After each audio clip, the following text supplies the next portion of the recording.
그러니 많은 대중이 갑자기 많은 대중이 사는데 그 양식을 이 부식을 어떻게 당하느냐 말이요. 양식은 어디서 이 얻어다 먹는다 해도 부식 때문에 안 되죠. 그걸 자급자족해야 한다는 거예요. 그래서 종립법을 처음 만든 분 호수행입니다. 수행하기 좋겠습니다. 꼭 대답과 같이 그렇게 했어요.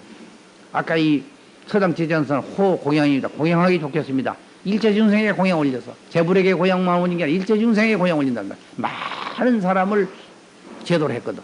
총님도 이 서당 지장선사 계신 데는 먹고 쓸 게 넘쳐.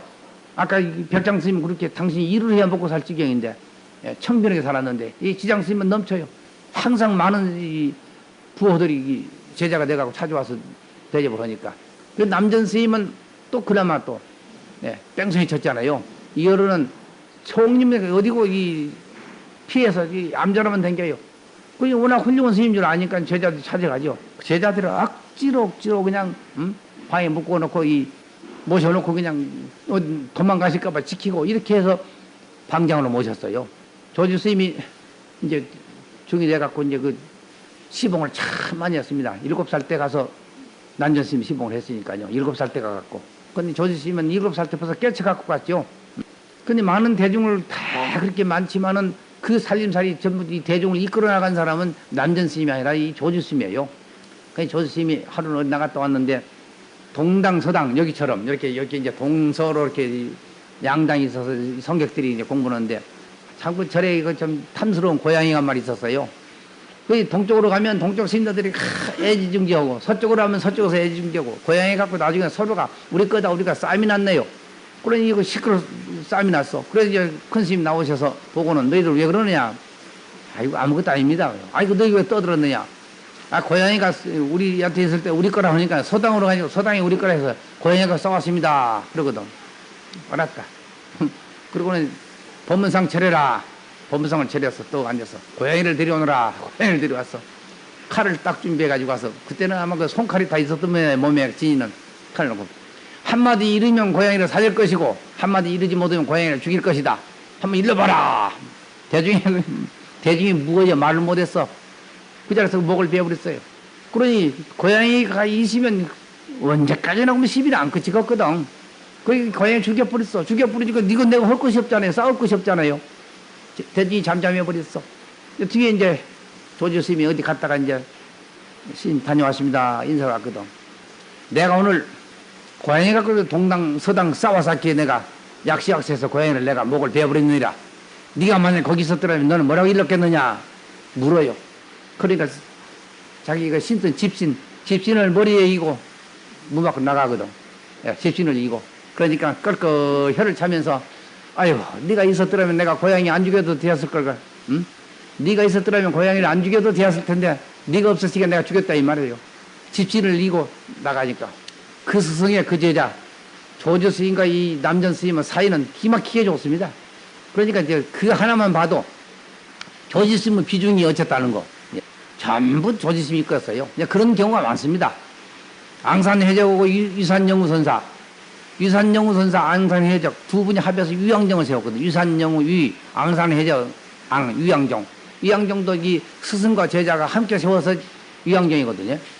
근데 이 유산 스님은 아주 점잖으셔요. 점잖으시고 아주 내성적이고, 앙산해적은 이건 아주 활달해요. 온 대중을 앙산해적이 이끌어 나갑니다. 그러니까 유산 스님은 가만히 계시고 앙산해적이 차치고 퍼치고 다 해요. 그래서 정말 유양종이 생기는 거예요. 그렇게 그런 경우가 많습니다. 조지 스님하고 그렇거든요. 그런데 우리나라 이 구산선문이요. 이때 제일 많이 갑니다. 마조 스님 계실 때 제일 많이 가요. 중국에. 마조 스님 다음에 백장 이때. 그러니까 임제 때까지도 별로 없습니다. 전부 구산선문이 거의 그때입니다. 그래서 아까 도의선사도 서당 지산선사에게 법을 받아옵니다. 그런데 조금 제가 아직은 서당 지산선사에서 더 이 연대 기록을 다 못 봤습니다만 많이 오래 살았던 모양이에요. 이 도의선사가 이 가신 때가 서기 760년, 70년 사이인데 그 다음에는 보니 830년경에도 가서 또 받아오거든요. 그러면 5, 60년이에요. 5, 60년. 예. 60년. 그러니 굉장히 오래 살았던 모양이에요. 820년 그때도 가서 받아오거든요. 그냥 50년 후에도. 그거 보면 오래 살았던 모양이에요. 그런데 이 도의선사 가서 받아오시죠. 그 다음에 독리산 해철국사 그분도 또 거기 가서 받아오시죠. 독리산 해철국사. 또 사굴산 범일국사 그분도 또 가서 받아오시죠. 구산선문에 세 분이 서당 지산 선생에게 받아와요. 그래 얼마나 훌륭했느냐, 얼마나 훌륭했겠느냐. 이거는 우리나라의 구산선문에 세 분이 가서 한 스승에게 받아왔다는 이것만 봐도 그냥 알만합니다. 그 도요선사는 이 서당 지산서 제자. 근데 이 해철국사는 좀 문제가 있어요. 무슨 문제냐?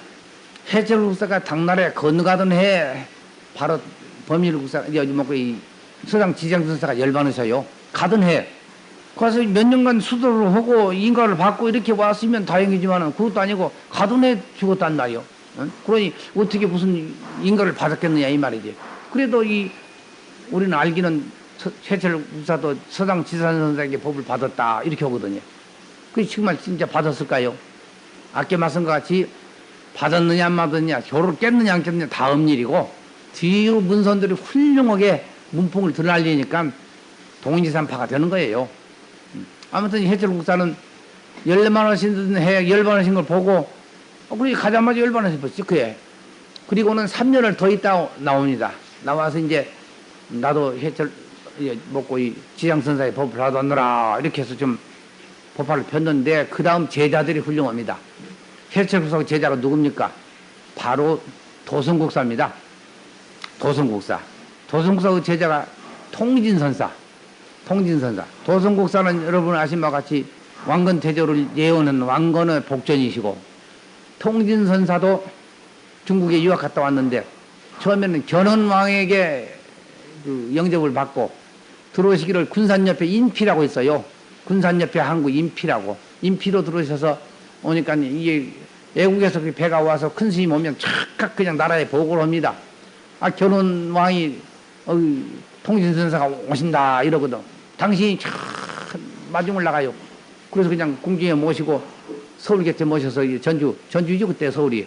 예. 그래서 이렇게 모셔요. 예. 스승으로 모셔요. 가만히 거기서 생각하니까네 자기 스님은 왕건을 예언하고 왕건의 복종인데 나는 이거 견훤에게 있단 말이요. 여기가 이거 안 맞는 게 있어요. 근데 이제 그게 작전이 들어갑니다. 왕건태조가 가만히 보니 그냥 기세가 등등하거든 이 견훤이. 통진선사가 오셔서 스승으로 계신다. 통진이 누구냐 알아보니까 도성국사의 제자거든. 자기 스승님의 제자거든. 밀서를 보냅니다. 예, 밀사를 보내. 그러니까 아까 고려 사람이나 이 후백제 사람이나 똑같은 사람이니까 요새처럼 신분증 가지고 있는 것도 아니고 이 변복에서 가면 얼마든지 이건 왔다 갔다 하거든요. 더군다나 스님 만나러 가는 데는 스님이 또 거니 편지가 날아와 밀서가 날아와. 그 견훤이 왕건태조가 삼가 큰 스님께 아뢰옵니다 하고 문화를 드리고는 제가 이 부덕한 제가 이 불법을 대신해요. 백성을 구하고 나라를 구하기 위해서 이렇게 삼가 일어섰습니다. 저로 말하면은 도성국사께서 도선선사께서 이렇게 예언해 주시고 이렇게 허락해서 꼭 그대로 지금 시행하고 있습니다 하고 오셔 가실 수가 없습니다. 도선 스님께서 지시한 대로 저는 하고 있습니다. 이 한마디입니다. 그래 제가 오셨다 해서 내가 문안을 올립니다. 편지를 가만히 받고 제가 큰일 났네. 거기 나갑니다. 거기서 도망가요. 여러 번 사퇴를 해서 받아주들 아니요 견훤이. 큰 스님 한 번 모시기가 정말 어려운데 말이에요. 왜 큰 스님을 모시려고 합니까? 백성들이 전부 큰 스님 하면 그만이거든. 네. 무력으로 점령하는 건 쉬워도 마음까지 점령하는 건 어려운데 스님들은 무력도 아닌데 마음을 다 뺏어버려. 백성들은 마음을 뺏어버려. 큰 스님 모시는 게 얼마나 득이냐 말이요. 모처럼 큰 스님 모셔놨는데 그냥 가시란다 보니 못 가시겠단 말이요. 그래서 이제 전주 교회에 있었습니다. 교회에 계시다가 몰래 도망갑니다. 도망가. 어디로 갑니까? 내가 갈 곳이 어디냐? 우리 스님이 계신 곳이구나. 그래서 백제상 옥룡사 찾아갑니다. 지금 옥룡사에 그 통진선사가 비가 있습니다. 통진선사는 도성국사의 제자지만은 또 떠날 수 없는 게 있어요. 고향이 같은 영암이에요. 구립. 또 도성국사도 15세 관단이라고 옛날 국가에서 세운 이 계단이 있습니다. 화엄사가 관단이에요. 화엄사 가서 구족기를 받는데 통진선사에서 그 전철을 밟아서 화엄사 가서 구적기를 받습니다. 그리고는 이제 도성국사 자제 가서 제자가 돼요. 그리고 이제 또 아까 같이 애국에 나가고, 예. 그 스승은 돌아가셨고, 예. 왔을 때는 돌아가셨고, 그러니까 한 고향 사람이죠. 그 스승이라 하면 그만이죠, 그만. 예. 똑같은 제자라도 고향의 어르신이고, 또 그 전철을 꼭 그대로 밟았고, 그 편지 한 장에 그냥 꼼짝 못하고 고향으로 내려갑니다. 그래서 결혼은 망했어요. 망한 뒤에 왕건태조가 부릅니다. 무엇이도 사람을 보내. 가서 이제 왕사가 됩니다. 왕의 스승이 저번에도 말씀드렸지만 100여 명 된다는 게 전부 그런 식이에요. 훌륭한 스님을 그냥 스승님하고 받들어 버리면 정치가 쉽거든. 예, 통진선사 그래서 이제 글로 갔어요. 그런데 이 세철국사 밑에는 도선국사 통진선사로 내려오는 한맥이 있고 여선사라고 같을 여자 여선사인데 무슨 열 텐데 여자 그 앞에 진여선사인지 무여선사인지 앞에 한자는 없고 기록에 보면 여선사라고 돼 있어요. 여선사가 또 이제 그 같은 이 도선 스님하고 형제간이고 그 밑에 광자윤다라고 광자선사가 나오죠. 이가 사실은 이 동인산문을 크게 이 헌입니다. 해수국사 계실 때는 그냥 별로 크게 안 했는데 광자선사가 가람을 크게 짓고 예, 천명대중을 모시고 살았다고 그래요. 그래서 광자선사가 참 인물입니다. 통진선사는 아까 같이 그렇게 이 해수국사 계신 곳에서 떨어져서 저기 나가 살아시니까 반기가 되어버리고 광자선사가 그냥 동의산문을 크게 일으키기 때문에 이제 빛을 받거든요. 그래서 광자선사가 인물입니다. 그 나이 차이는 이 광자선사가 3살 위시죠. 통진선사하고. 그래 한 시대 3살 위신데 또 한 3년 앞에 죽어요. 예, 앞서고 있는데 한 3년 사이로 먼저 죽고 예, 먼저 태어나고 먼저 죽고 그럽니다. 통진과 광자 이 두 분이 해처국사를 정말 구산선문 하나로 정말 추앙을 받도록 만들어준 겁니다. 통진하고 광자하고. 그러니까 그 따져보세요. 3대죠. 거기도 3대입니다. 아까 도의국사도 3대죠. 도의선사, 영고선사, 체징보조선사 3대죠. 여기도 3대예요. 그런데 당대 천명대중 거느리가 있어요. 바로 이 지리산 실상사의 홍척국사입니다. 홍척국사도 대단한 참 훌륭한 스님이죠. 그런데 아까 이 당대에 그렇게 천명대중을 거느리고 당대에 크게 그렇게 가람을 짓고 아무튼 법화를 떨치는 홍척국사가 처음이에요. 홍척국사가. 그 다음에 이제 무렴국사지요. 홍척국사가 처음이에요. 그런데 아까 큰 집이라고 아까 했지만은 여기는 손주상가 때 이 산문이 크게 이 발전을 하니까 따져보면 훨씬 뒤입니다. 그러니까 맨 먼저 구산선문 중에서 각광을 받은 것은 이 홍척국사예요. 홍직이라고도 하죠. 그 밑에는 훌륭한 스님들이 수철선사 같으니까 나갔고 대를 이었는데 수철선사 비는 지금 있는데 홍척국사 비는 없어요. 그러니까 얼마나 참 떨쳤는지 그건 다 자세한 기록은 없습니다만 아무튼 홍척국사 당대 천명대중을 거느렸다는 거 대단합니다. 그래 천명대중을 거느렸다. 이건 뭔 얘기입니까? 그 많은 법화를 폈다는 얘기죠. 그리고 구산선문을 얘기하기 전에 꼭 제가 미리 얘기할 것이 빠졌습니다. 구산선문을 이 지도상에 한번 그려놓고 가만히 보세요. 경주에서 가까운 곳이 어디입니까?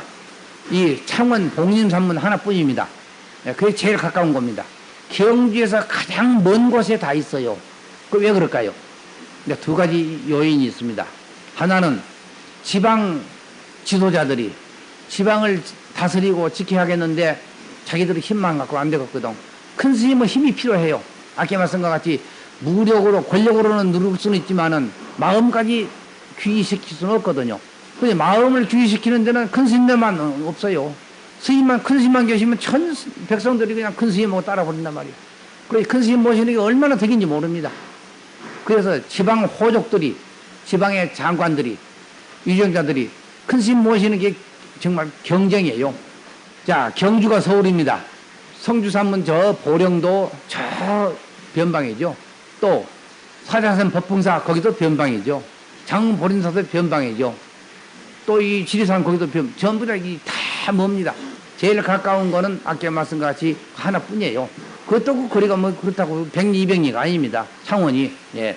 그래서 이제 그렇게 지방 호족들이 지방의 지도자들이 자기네들의 입지를 강화하기 위해서 모시려고 하는 것 이게 하나 있고 하나는 왕권에서 볼 적에는 큰 스님을 서울 곁에 놔두면 그 스님만 위에 뿌리 왕 같은 거는 누가 쳐다도 안 보겠거든. 그게 탐탁지 않단 말이에요. 예, 탐탁지 않아요. 그러니까 큰 스님네 그 경사에 서울에 모실 필요가 없어요. 큰 스님네 모셔보면 다 글로 가버려. 왕 같은 건 돌아도 안 보거든. 이거 안 되거든. 그러니 이제 이 가까이 모실 생각이 없어요. 그런 게 하나 있고, 하나는 지방 호족들은 꼭 큰 스님을 모셔야겠단 말이죠. 예, 그런 게 있어요. 근데 일단 왕권의 입장에서 보면은 서울 근방은 다 이 왕의 명령은 다 통합니다. 지방이 안 통하죠. 저 변방이 안 통하죠. 변방을 어떻게 하면 다 우리에게 귀여시킬 수 있느냐. 그 지방의 그 장관들에게 명령을 내리고 별짓을 하겠지만 잘 안 되거든요. 그러니까 큰 스님네를 모시면 얼른 되겠다. 이런 것도 있습니다. 이런 것도 있어요. 그래서 이제 지방에 있는 겁니다. 이거는 역사적인 필연의 사실이에요. 자, 그 좋은 예를 하나 드리겠습니다. 성주산의 무렴국사는 태종 무열왕의 8대 손이에요. 8대 손. 그리고 왕족이죠. 예, 경죽짐수에다가 8대 손이니까 아주 좀 왕족 가깝잖아요. 왕자 흔이라는 사람이, 왕자 흔이 중국에 갈 적에 그 같이 동행을 합니다. 그러니까 한 종족이죠. 아마 시족으로 따져서 몇 천가인지도 모릅니다. 왕자 흔이.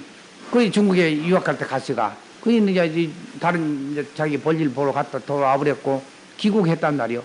귀국해서 어디로 했느냐면 창원에 그게 그 항구입니다. 진해 위에 창원입니다. 거기 그 무슨 포라고 지금도 있습니다. 거기에 이제 내려갔고 바로 거기 올라가서 창원 성주사를 만듭니다. 성주사가 그게 이 무령국사의 첫 법화를 편 곳이죠. 거기 지명이 참 재밌어요. 웅천입니다. 웅천. 고뭉자 내천자 웅천주 성주사거든요. 자, 보령도 웅천주 성주사예요. 성주산이에요. 웅천주 성주산. 여기는 웅천주 성주사. 산은 여기는 불모산입니다. 웅천주 성주산. 이게 뭡니까? 똑같은 지명입니다. 나는 그래서 도대체 지금 제가 이해를 못하네요. 그리고 지금도 가보면 성주사에 가보면 무령국사 영을 모시고 있습니다. 예, 옛날부터 내려와요. 그렇게 무령국사 영을 모시고 조사당이라 해갖고 예, 모셨어요. 그러니 한두시고 지었었기라면 왜 근데 거기를 버리고 갔느냐. 그때 귀국에서 거기 계시는데 소식을 들으니까 노모가 살아 계세요. 어머니가. 아이고 이제 외국에 유학했다 오고 또 오랫동안 못 뵙고 노모가 살아 계신다는데 이건 말 수가 없단 말이에요. 어머니를 뵈러 갑니다. 경주를 가요. 어머니를 뵈러 갔더니만 왕자 흔히 거기 있다가는 무령국사가 왔거든. 그래 가까운 친척이니까 그럼 만나서 제 해우를 했단 말이요. 스님, 우리 할아버지가 보령에 시급을 받았습니다. 하사를 받아서 시급. 예, 우리 글로 가십시다. 여기 계시면 나도 이틀었고 큰 스님도 별로 탐탁자가 생각하니까 우리가 떠납시다. 그래서 따라갑니다. 따라가는 게 바로 그겁니다. 왕자도 이 왕권 서울에 있으면 왕권 경쟁이나 하는가 싶어서 잘못하면 자기에게 죽을 거고 무령국사도 탐탁지 않게 생각해. 이 왕족이지만은 그래 떠나요. 그 왕자 흔히 모시고 갑니다. 그러면 먼저 내가 가서 가서 좀 자리를 잡으면 내가 갖고마 해놓고 이제 성주선으로 내려가 있어요. 다 지어갖고 왕자 흔히 모셔가 버려. 근데 지명을 왜 그렇게 같이 했느냐? 굉장히 이 웅천주 불모산 성주사에 대한 애착을 가지고 있어요. 내가 이거 처음 잡은 자리인데 이거 참 좋은 자리를 내가 그러니까 지명을 바꿔버려. 지명을. 예, 웅천주로. 그건 능히 가능하죠. 왕자니까요. 예, 나라에 상소만 하면 되거든. 여기 보령 땅 여기를 갖다 웅천주로 해주십시오. 산이 성주산으로 해주십시오. 산은 그때는 스님들 이름 지면 그냥 산이니까요. 그 성주사거든 거기는. 그러니까 성주산으로 해주십시오. 이렇게 해버립니다. 절 이름은 오합사지요. 오합사. 자, 성주사 들어가면요. 대웅전 앞에 탑이 하나 있습니다. 그게 불탑이 아닙니다. 그게 바로 무령국사 탑입니다. 부처님이에요. 부처님. 예, 무령국사 계산조 이 무령국사 탑을 법당 앞에 모셔요. 이거는 부처님과 똑같이 불탑과 똑같이 동등히 여기죠. 예, 그 당시 계산조를 그렇게 높이 추앙을 했어요. 키가 7척이고 아주 잘난 어른인데 이 어른은 대중과 더불어 800명 대중을 거느리고 살았는데 그러니까 홍척국사 다음은 거기입니다. 크게 이 당대의 이 도화를 펼치는 800명 대중을 거느리는데 손수 대중과 더불어 숙식을 같이 했어요. 큰 스님 되면 요새 그냥 자꾸 뒷방에 계시게 오고 음식을 날라들 텐데 아니에요. 꼭 큰 마에 가서 고향 자시고 대중과 똑같이 울려 그러고 백장선서처럼 무령국사 그래요. 그러니까 대중과 고락을 같이 했기 때문에 그렇게 또 제자들이 많이 따른 거겠죠. 그래서 성주산 그 무령국사도 대단한 어른입니다. 거기에는 이제 그 무설토론이라고 그 법문이 무설토라는 혀 없이 토로한다. 진언은 부출구란 말이 있죠. 참 말씀은 입에서 나오는 것이 아니다. 아마 이런 뜻이 아닌가 모르겠네요. 무설토론이 있습니다. 그래가지고서 그 법문을 한 거 있고, 그때 그 나라의 그 국사가 법문을 들어서 이거 선은 어떻게 다르냐 거기서 대답하신 것도 있고, 무령국사 대답이 아주 명쾌하죠. 자, 무령국사 다음에는 이제 통요 보밀국사를 우리가 꼽을 수가 있네요. 보밀국사. 품이라고 해도 범이라고 하죠. 그는 이제 굴산사라고 이 강릉 지방에 굴산사는 절에 계셨는데, 그분도 왕족입니다. 강릉 김씨의 세계가 강릉 김씨거든요. 강릉 김씨가 그래 서울에서 이 왕권 납품하다가 죽게 생기시니까 그 강릉 도호부 얻어갖고 나간 분이 있죠. 그게 강릉 김씨가 됐어요. 원래는 경주 김씨 왕족들인데, 그 세력을 다투다가 있으면 죽게 생기시니까 미리 일찌감치 그냥 자기 강릉 도호부 자기가 자청해서 얻어갖고 나갑니다. 그 나가서 그 강릉 김씨가 돼요. 그러니까 생명 보존하기 위해서는 그럴 밖에 없어요. 서울 같이 있다가는 아까 몰려 죽죠. 아까 세조가 등국해갖고 그냥 여러 사람 죽이듯이 옛날부터 다 그랬어요. 정권 갖고는 이건 뭐 없습니다. 그냥 다 죽여버려요. 그런데 그 강릉 김씨 거기에서 태어나니가 보밀국사예요. 그러니까 강릉 김씨에서는 자기네 집안 중에서 제일 강릉 큰 스님이잖아요. 그래서 강릉 김씨의 도움으로 굴산사가 되는 겁니다. 그 이제 중국에 가서 이제 마곡보철이죠. 이 굴산사가, 예, 영감제한선사군요. 예, 영감제한선사에게 법을 받아갖고 와서, 성주삼은 무령국사가 마곡보철선사고, 거기는 영감제한선사입니다. 그 내내 마조 제자죠, 다. 마조 스님의 제자가 거의 다 가요. 예, 또 백장 스님도 가서 인사를 하지만, 그것은 법은 이미 받았으니까 백장의 제자가 안 되죠. 영감제한선사의 제자인데, 그러니까 이제 그 중국에서 공부할 적에 귀가 하나 없는 이 한국 사람하고 같이 공부를 했어요.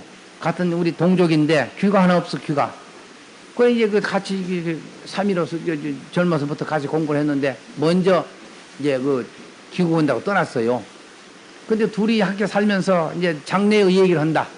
이 다음에 이제, 그리고 귀가 없는 그 스님이, 이 다음에 스님이 크게 되거든. 나 그 토굴 하나 만들어줘서.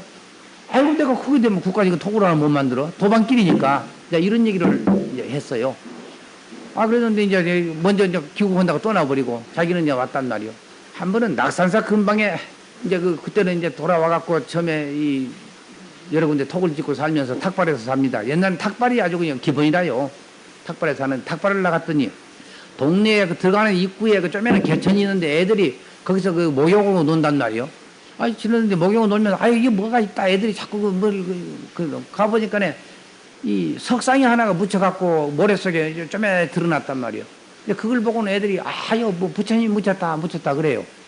보밀국사가 우연히 그걸 발견해갖고 시키고 봅니다. 보다가는 이건 불상인갑다. 그래서 이제 그 동네 사람 불러다가 젊은이들을 불러다가 싹을 주고 내가 탁발한 거 그날 탁발한 거 내가 싹을 줄 테니 이리 오라고. 그래 불러다가 그걸 캤어요. 캐서 보니 귀가 하나 없는 이 정치보살이에요. 정치보살 상이요.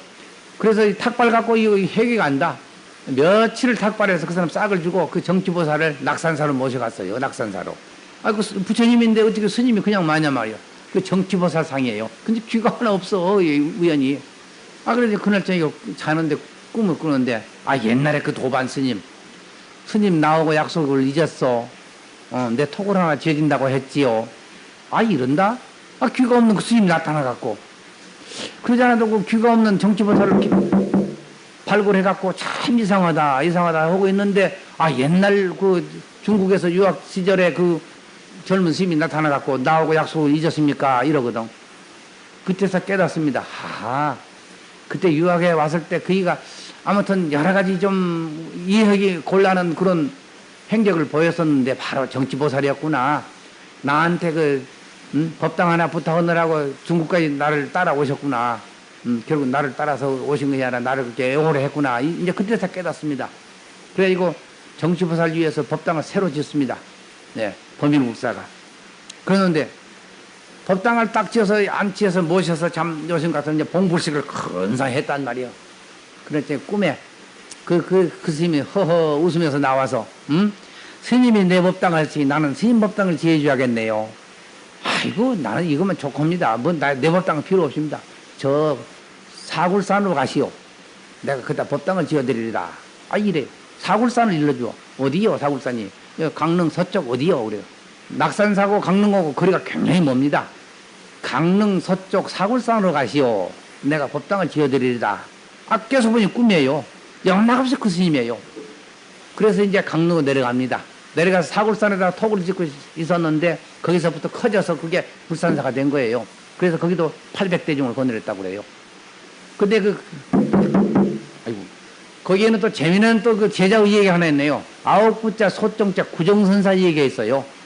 구정선사가 그 제자인데 한 번은 강릉 이제 그 아까 그 사굴산 거기다가 토구를 짓고 살면서 탁발을 나갔어요.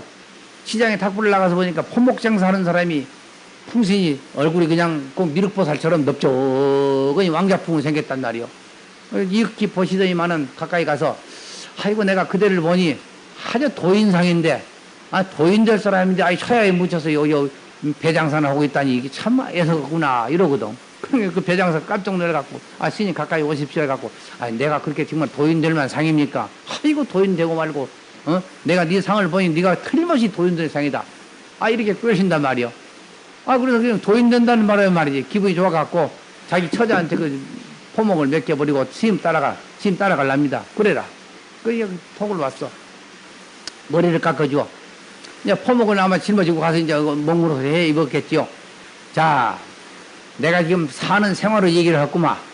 저 채전 갖고 와서 내가 채소를 장만했고 탁발해서 해탈 주고 반야신경만 하면 돈을 쌀을 준다. 그 탁발로 해결했다. 이제 내가 이제 상자를 정해서 네가 내 대신 해야겠지. 이거 그거야 도인 된다는데 그거 하는 것입니까? 허것입니다. 그리고 해탈 주고 반야신경을 가르쳐 줘. 내가 탁발 나가서 해탈 주면 밥을 줘. 쌀을 줘요. 자, 쌀 얻어다가 채전 갖고 오다가 뗄나무 하다가 나무 해다가 이렇게 해서 스님을 해요. 스님은 맨날 밥만 먹고 돌아앉으면 벽만 보고 앉았어. 아무것도 안 가르쳐주고 가르쳐준 건 탁발하는 방법밖에 안 가르쳐줘. 수산, 응? 해탈 주고 반야신경 뜻도 안 가르쳐주고 3년을 지내서 3년을 하루는 이제 그 솥이 세발 솥인데 솥이 하나가 가라앉았어요. 스님 솥이 가라앉았는데요. 그럼 새로 만들어라. 그래 이제 헐고 그러면 이제 흙을 으게 갖고 이제 그전처럼 만들었습니다. 그래 내가 나가보지. 지판 입고 나와서 보더니만은 다짜고짜 하는 말이 아이고 이 솥을 이렇게 걸어서 솥이 되느냐. 잘못 걸었다. 다시 걸어라. 자 만들어 놓으면 또 다시 걸어라. 만들어 놓으면 다시 걸어라. 점심도 굶고 서양까지 맨 진정 이렇게 손만 걸었단 말이야. 나 저녁 때도 다 됐는데 손만 걸어라. 아홉 번째는 그냥 형편없이 걸어놨어요. 지금 솥 다 걸었습니다. 아니 나와 보더니만 다짜고짜 하는 말이 이거 참 1등으로 걸었다. 참 잘 걸었구나. 처음 걸었을 때보다 형편없이 걸었는데 잘 걸었다고 그러거든. 솥을 9번 걸었어. 그리고 이제 또 사는데 배운 게 없어. 도있는다고 나를 꿰서갖고 동양이나 하고 말이지. 응? 나 신부님이나 하고 무슨처럼 부려먹으려고 이 노정이 나를 데려왔구나. 이 생각으로는 하루도 못 있겠어. 스님 나 갈랍니다. 왜 가야? 도인대 안 두고 왜 가야? 스님 도인댁에서 따라왔는데 아무것도 안 가르쳐주고 솥을 9번 걸었어. 그리고 이제 또 사는데 배운 게 없어. 도있는다고 나를 꿰서갖고 동양이나 하고 말이지. 응? 나 신부님이나 하고 무슨처럼 부려먹으려고 이 노정이 나를 데려왔구나. 이 생각으로는 하루도 못 있겠어. 스님 나 갈랍니다. 왜 가야? 도인대 안 두고 왜 가야? 스님 도인댁에서 따라왔는데 아무것도 안 가르쳐주고 맨날 탁발이나 하라고 그러고 나무를 체전이나 갖고 오라고 그러고 나무나 하라고 그러고 내가 무슨 도인됩니까? 스님 머슴이죠. 불평한다. 그러니까 하는 소리가 어찌 내가 안 가르쳐줬단 말이냐. 날마다 가르쳐줬지 않냐. 새벽 되면 도량 서고 쌀 떨어지면 탁발하고 찬 떨어지면 체전 가꾸고 나무 떨어지면 나무하고 그게 다 돈이라 이러거든. 왜 그게 돕니까? 노동이죠. 그게 어찌 도가 아니란 말이야. 도이다. 우긴다. 그러니까 노동이죠. 왜 돕니까? 나 스님한테 속았습니다. 갈랍니다. 그러니까 하는 소리가 에따 이놈아 마음이 부처니라. 마음이 부처니라 그러거든. 마음이 부처. 이놈아 마음이 부처니라. 부처가 다른 데 있는 거 아니냐? 네 마음속에 있어. 이러거든. 몇 해 만에 마음이 부처니라 소리 한마디 배웠어. 이거 그냥 기막힌 소리요. 마음이 부처니라. 마음이 부처니라. 그날부터는 칠성원사처럼 나무면서도 마음이 부처니라. 밥 오면서도 마음이 부처니라. 탁발 나가서도 여러 혼자서 마음이 부처니라. 마음이 부처니라. 이렇게 탁발했다고 그래요. 그래 자다가도 잠꼬대가 마음에 붙여지라 마음에 붙여지라 잠꼬대가 그래 했다고 그래요. 하루는 이제 나무를 보러 갔습니다. 요즘처럼 이 인구가 많을 적에는 생나무를 비지만 그때는 사람이 적으니까 그 죽은 나무 가지만 따도 남습니다. 삭쟁이를 딱 한 님 짊어지고 내려오다가 잘못 와서 그냥 그 뒤에 법당 뒤에 낭떠러지를 훅 떨어져 버렸어.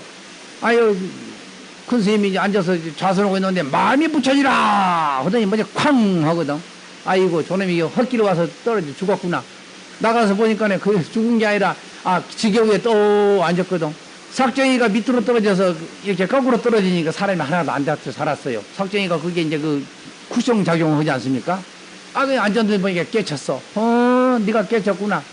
그래 스님 따라 들어와서 큰절을 하고 스님한테 스님이 이렇게 저를 도인된다고 하시더니 오늘날 이 것을 다 스님 덕입니다. 저도 이름 하나 지어주시오.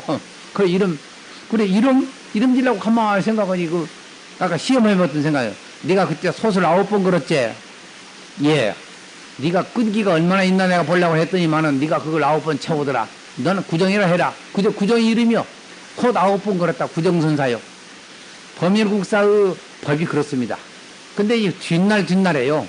뒷날에 범일국사의 계통에 훌륭한 고승이 많이 납니다. 예. 거기에서 8대손이 누굽니까? 바로 불일보조국사입니다. 8대손이. 그러니까 불일보조국사도 이 범일국사 사국상 계통이에요. 그 외에 단속사, 이 단속사 있죠? 단속사가 그 신라 때 된 절인데 원래는 그 사조 도신에게서 받아온 법맥들이 거기를 살아요. 아까 이제 다음에 이제 얘기 나옵니다만 그 단속사에서도 계셨더니가 내내 범일국사 계통입니다. 그러니까 단속사는 전통적으로 선종사찰이죠. 거기 또 주지를 하느니까 또 이 범일국사 계통이에요. 그래서 범일국사 계통은 두고 훌륭한 고승이 많이 나요. 특히 보조국사에 말할 것 없죠. 자, 이런 스님네가 어떻게 해서 그렇게 자리를 잡았느냐, 뒤를 가만히 배경을 보세요. 전부 토호들이, 지방장관들이, 이런 사람들이 다 그 애월에서 된 겁니다. 어쨌든 우리 스님을, 이 스님을 우리 고에, 내가 이 치세하는 고에 모셔야겠다는 생각. 네. 그 모시면 아까 말씀 것 같이 편하거든요. 예. 그래 이제 그 모시게 되는 거예요. 그런데 이렇게 해서 이제 9세가 이제 모시는데 사자산 법풍사도 되고 다 되죠. 이제 문제 있는 데가 2군데입니다. 하나는 휴양산, 봉암사, 도원국사 계통입니다. 도원국사는 엄밀히 따지면 이 육조스님의 계통이 아니에요. 사조 도신선사의 계통이에요.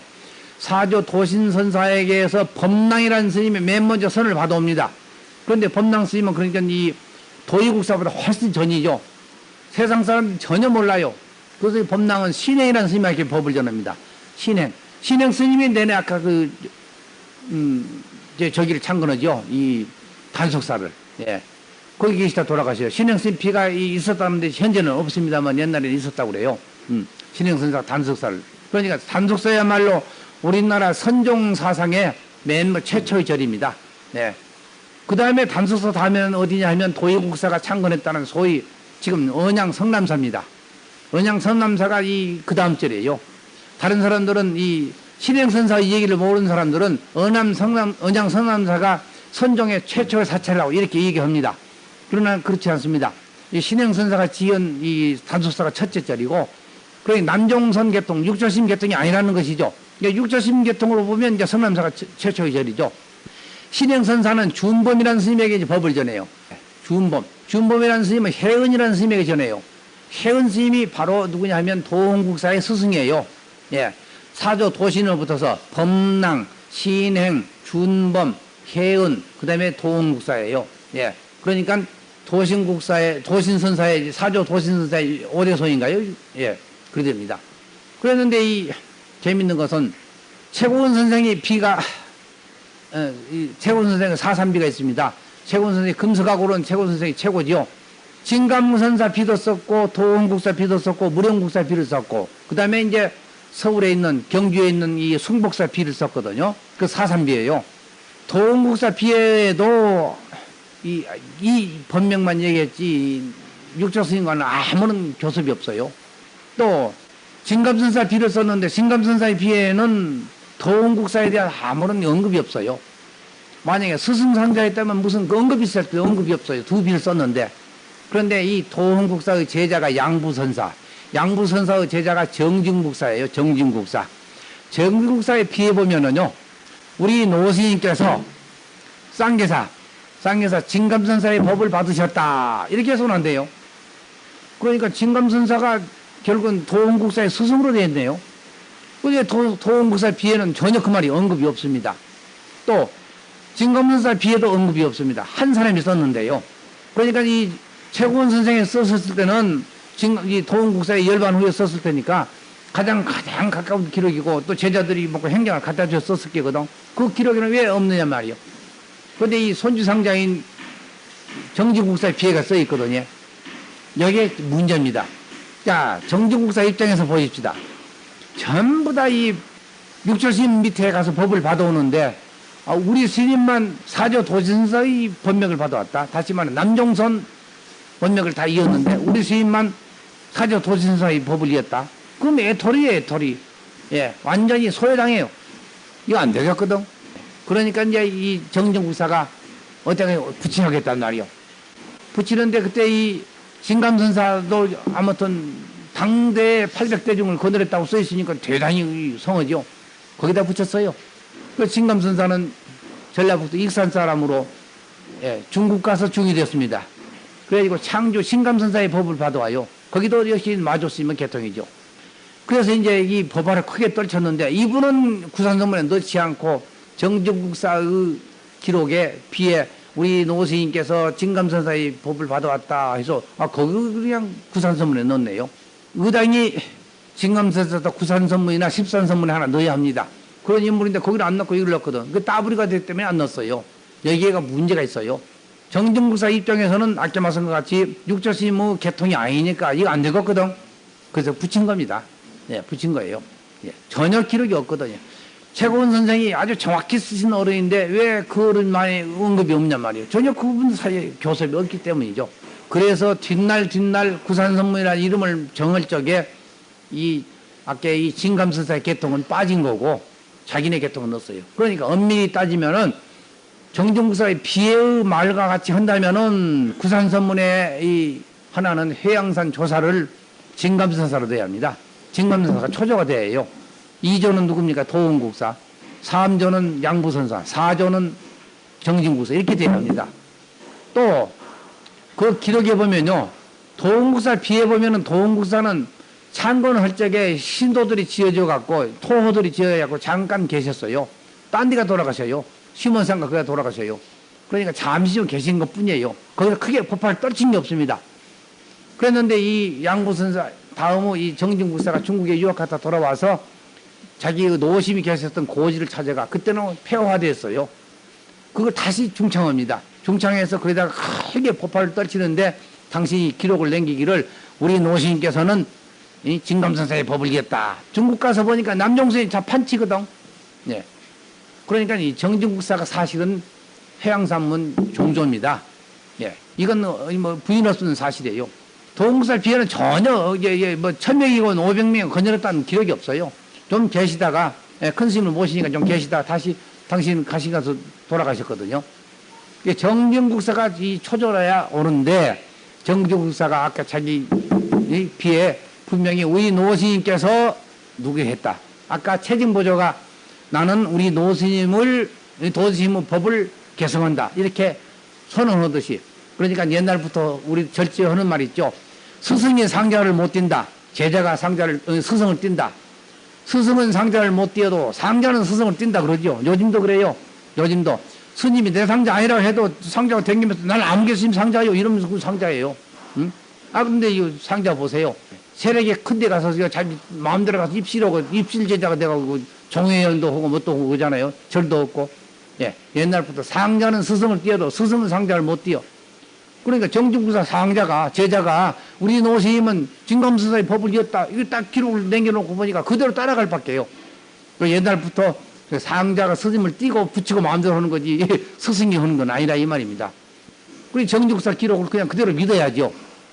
원칙적으로는 정진국사가 초조가 돼야 옳은데 예, 크게 법화를 떨치고 그렇게 했으니까요. 그런데 정진국사 같은 대접상 그랬는지 어쨌든지 전통을 그렇게 살려서 우리 노스님께서 이렇게 했다. 만약에 노스님을 종조로 한다 이렇게 됐다면 문제가 있습니다. 아까처럼 사조 도신선사의 법통을 이은 것이 되니까요.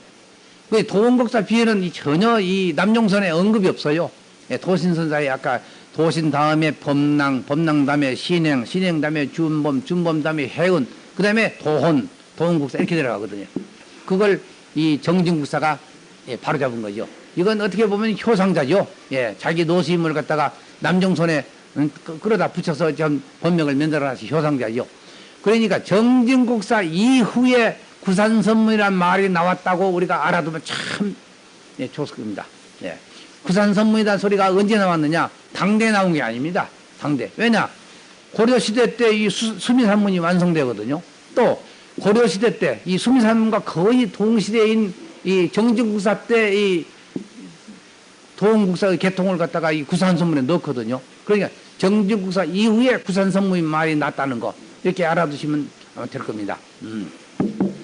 그 다음에는 이제 이 봉림산 개통이죠. 현옥선사가 저기 저 양평 그 고다산에 계셨어요. 그러다가 이제 그 제자 심희란 심희선사가 이제 봉림산문 자리 잡아갖고 우리 노스님, 우리 스님이 이 현옥선사가 이 산문을 열었다 해서 봉림산문이 된 거고 심희선사. 사자산 법흥사도 철감국사 저기 저 화순 저 먹고 이 그 절 있죠. 또 이 무등산 증심사 그러니까 철감국사 창건입니다. 그쪽에서 법화를 떨쳤는데 그 스님의 제자가 징효 절중이라는 제자가 사자산 법흥사를 흥룡사란 절로 흥룡사 절로 열어서 거기서 이제 법화를 거기 떨치면서 나는 우리 스님 철감국사의 법을 이언이라 그래서 이제 철감국사를 종조로 삼지요. 바로 거기도 이 징효 스님 상자가 2대에 걸쳐서 이 사자선문이 된 거고 3대 된 거는 아까 누굽니까? 이 정진국사 개통 또 이 가시산문 개통 이런 건 다 이 3대에 걸쳐서 된 거고요. 그 나머지 이제 이 무령국사, 홍측국사, 또 이 해철국사 이런 다 당대했고 해철국사도 아까 손주상자가 두 분이 그렇게 크게 해서 떨쳤다고 그랬죠. 그래서 3대에 걸쳐서 된 거 완성됐다고 봐야겠죠. 그러니 당대에 크게 도화를 떨치는 범일국사, 이 무령국사, 이 홍척국사 이런 분들은 당대에 됐다고 보면 좋겠네요. 이렇게 이제 구산선문이 어떻든지 10산이 됐건 11산이 됐건 많은 산문이 이렇게 자리를 잡아서 크게 도화를 떨침으로 해서 신라 불교가 거기서 이제 탈바꿈 오게 되죠. 교학에서 선학으로 선문으로. 그리고 그때 이제 정치가 어지러우니까 스님네들의 수행도 어지러워요. 그랬는데 이 선문이 서면서 새로운 선풍이 이 진작되면서 스님네들이 정신이 바짝 차리게 되죠. 그래서 구산선문이 그렇게 크게 각광을 받게 되니까 고려라는 나라로 바뀌면서도 이 불교가 망하지 않고 국교로서 또 그렇게 크게 도화를 떨쳤던 건 이건 구산선문 힘입니다. 구산선문 힘이에요. 아까 저 설명했죠. 저 의상계의 개통이 희랑과 관의 두 분의 남북 양파로 갈라서 싸웠다는 얘기. 그렇게마다 쪼개지고 참 볼품없이 다 되어버렸어요. 교학은. 그랬는데 이 선문 우길승천으로 그렇게 타고 또 고려 태조가 이 신불자가 돼갖고 수미산문도 그 고려 태조가 열어줬거든요. 궁양도 고려 태조 때 이 궁양선사를 아까 이 정진국사를 크게 받들었거든요. 그러니 고려 왕실이 큰 스님들을 다 받던 그 좋은 풍속에 좋은 그 덕에 구산선문이 크게 뿌리를 내리게 됩니다. 그러니까 시작은 신라말에 시작해서 고려 초에 태조 때 완성이 되는 거죠. 고려 초에 완성된 건 둘입니다. 수미산문하고 이 희양산문하고 이렇게 해서 고려로 넘어오면서 크게 떨쳤는데 이제 고려에 와서 이제 문제가 생겨요. 뭡니까?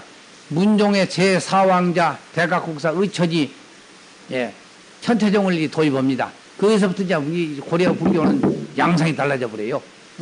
선으로 쭉 늘어나시면 참 좋았을 텐데 그 양상이 달라져요. 그리고 하나는 똑같이 이 구산선문이 이제 조계 보림사의 개통, 아까 이 육조시부 개통을 이었으니까, 아까 이었으니까 조계종이라는 이름으로 우리가 부를 수가 있죠. 그러나 그 당시는 조계종이라는 이름을 쓴 적이 없습니다. 예, 고려의 기록에 고려사나 이 고려의 불교관계 서적에 조계종이라는 이름이 없어요. 예, 그것은 우리가 만든 거죠. 예, 일제 때 만든 겁니다. 예, 조계종이라고 하는 게 좋겠다. 예, 다만 조계란 말은 육조심을 상징해서 조계종이라고 썼지 구산선문이 우리가 조계종이다 이 말 쓴 건 없습니다. 예, 그래서 이제 보조국사가 저렇게 독특하게 이 송강사의 자리를 잡으니까 그 사람들을 뭐라고 부릅니까? 조계 별종 그럽니다. 이거 조계종과 구별하기 위해서 조계 별종. 보조국사는 범일국사의 계통이죠. 범일국사의 계통인데도 당신이 나는 범일국사가 우리 종조다 이 말 한마디도 없어요. 자기가 그냥 종조가 되어버린 거예요. 자, 그럴 만한 이유가 있습니다. 자, 그런 이유는 이제 이 고려 때 얘기하기로 하고, 자, 오늘만 여기까지 하죠. 예, 고려 불교를 또 전기 후기로 이렇게 나눠서 이 시간에는 고려 전기를 또 살펴보도록 하죠. 고려 불교는 삼국시대나 또는 통일신라시대 또 그 뒤의 이조시대 이렇게 나눠보면 완전히 좀 다른 점이 있어요. 고려 태조가 도성국사의 예언과 지시에 의해서 불교 사상을 이념으로 하여 지상에 불국토 건설을 한다. 이런 이념으로 개국을 했다고 합니다마는 선종이고 교종이고 간에 이 국가의 존이 안위에 너무 밀착되어 있어요. 그래서 나라를 위해서 비는 행사가 많습니다. 얼마나 되냐면 지금 고려 시대 그 고려사에 나타난 것만 해도 65종이라요. 병난이 나면 병난을 없애게 해주시오. 왕이나 공주나 왕자나 왕궁에서 어떤 병이 나면 병 낫게 해주시오. 어떤 때는 해가 둘 때 있고 그런 천문의 상서가 이상한 괴상한 일이 있으면 또 그걸 없애게 해주시오. 병난이 나면 병난 맞게 해주시오. 그러니까 비는 것, 기도하는 것, 소재, 재앙을 소멸하는 것. 그게 이제 그 몇 가지냐면 그게 65종인데 곡을 비는 건 기복, 또 재앙을 없애는 거 양재, 또 애국 사람들이 병난이 들어와서 침입해서 병난이 생기면 또 이제 그 진병, 그 진정할 진짜. 또 무슨 병이 옛날에는 천연두 같은 병이 그 만연합니다. 그러면 이제 병을 낫게 해주셔. 치역. 또는 이제 이 경을 강설하는 법회가 많았죠. 강경. 또 참회 법회가 많았죠. 참회. 또 계받는 수계살인이 많았죠. 수계. 또 스님들 공양 올리는 걸 반승이라고 그래요. 반승. 아까 왕궁에서 3만 반승을 했다. 3만 명을 모시다가 고향을 대접했다 이 말이죠. 그 반승. 또 선망부모 전몰장병을 천도하는 천도. 또 음식을 베푸는 시식. 요즘에도 무의 못하는 사람들 음식 베푸는 일들을 하는 사람들 있죠. 또 비가 안 오면 기후. 또 너무 이 장마가 많이 들면서 또 기청 맑아지란 말이죠. 내용은 내가 그런 것인데 그게 65종이라요. 물론 앞서 보았던 팔관제나 이 백고자 모패는 말할 나위 없지요. 그 외에도 그렇게 있어갖고 65종이나 돼요. 그러니까 이 각종 이 국가에서 해달라 하는 이 기원 모패에 선종이고 교종이고 할 것도 없습니다. 뭐다 매달립니다. 예. 나라에서 아까 이 공주가 병이 났다. 공주 아무개가 병이 났으니 기도해 주시오 하면 전국이 기도입니다. 전국이. 선종 사찰이건 교종 사찰이건. 근데 하나 또 재밌는 거는 거기 이제 병이 나서 기도를 했는데 병이 나았거든. 그럼 나라에서 그냥 있지 않습니다. 보답을 합니다. 자, 오대산 월정산은 거기 산 어디 몇 개월을 드려라. 양산 통도산은 전담 몇 개월을 드려라. 보답이 와요. 그래서 이 고려 말기쯤 됐을 적에는 실제로 전답이다, 산이다 이런 게 국가의 재산보다 많았다고 그래요. 그러니까 이 스님들이 재산이 많으니까 타락하는 거죠. 내가 지금 농사를 짓고 싶은데 논이 없거든. 그러면 스님네한테 가서 잘 보이고 논을 타는 거예요. 소작을 얻는 거예요. 그 스님에게 잘 보여야지 안 그러면 없지요. 근데 어떤 게 제일 잘 보이느냐? 고려 말 때의 얘기입니다. 내 집에 딸이 이쁜 딸만 있으면 문제가 없어요. 딸을 주지스님한테 바치면 좋은 놈 골라서 얻습니다. 그때 이미 스님네들이 그렇게 타락을 해요. 재산이 많아지니까 재산 관리하면서 타락이 되죠. 옛날 어른들 항영 쓰시는 문자에 기한의 발도심이라 굶주리고 추위에 직면해서 비로소 도심을 바란다 그러죠. 배가 따뜻하고 옷이 두꺼워서 걱정 없이면 공부할 생각이 없어요. 그래 42장경에 보면 부자 학도는 아니라 부자는 도벽이 어렵다. 스님들이 부자가 돼버리니까 도 닦을 필요가 없어요. 재산만 관리 잘해도 먹고 사는 걱정 없고 배 두들고 살거든. 근데 거기서 이제 거만이 생기고 이제 부조리가 생기고 정말 타락이 생기고 말도 못해요. 이런 거를 정리를 할 수가 없습니다. 국가에서는 스님들을 그냥 무조건 위하니까요. 훌륭하면 왕사다, 국사다. 왕사, 국사가 수백 명입니다. 고려 475년 역사에. 막을 도리가 없어요. 가서 내가 지금 합평 군수를 한번 해야겠거든. 그러면 도지사에 가서 사정하는 게 아니고 합천에서 제일 큰 절, 이 해인사입니다.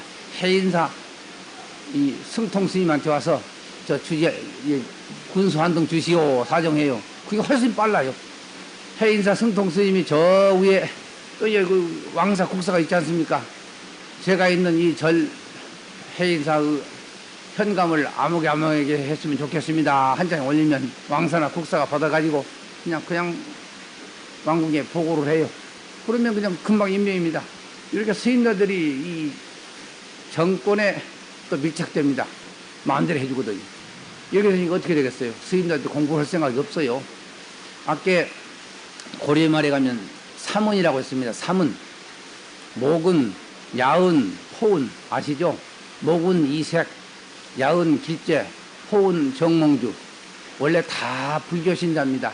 다 절에서 공부한 사람들이에요. 거의 다. 그 유교학자죠. 진저리가 난다는 게 진저리가. 목은 이색이 상수한 거 보면 목은 선생하고 친한 분들이 누굽니까? 그 당시 왕사 국사입니다. 전부. 화남 선사, 또 구곡 가군 선사 이런 다시 친한 분들이거든요. 또 태고, 나홍 이런 분에게 아주 사랑을 받던 분들이거든요. 불교 신자고 학자고 대학자고 나라에서 존경하는 유학자고 이러니까 그이가 여러 번 상소합니다. 이 스님들의 이들이 놔둬서 안 된다는 거. 그러니까 나라는 종교가 국교인데 국교가 타락하면 나라도 타락합니다. 또 국가의 이 유정자들이 타락하면 또 종교도 같이 타락해요. 고려가 그래 망합니다. 자, 그런데 이거 각종 그런 고패가 많았던 게 아주 흠이라면 대단한 흠이죠. 그 부수적으로 아까 말씀 것 같이 잘 되면 자꾸 땅을 줘요. 어디 바쳐라. 큰 스님을 이 왕사나 국사로 임명을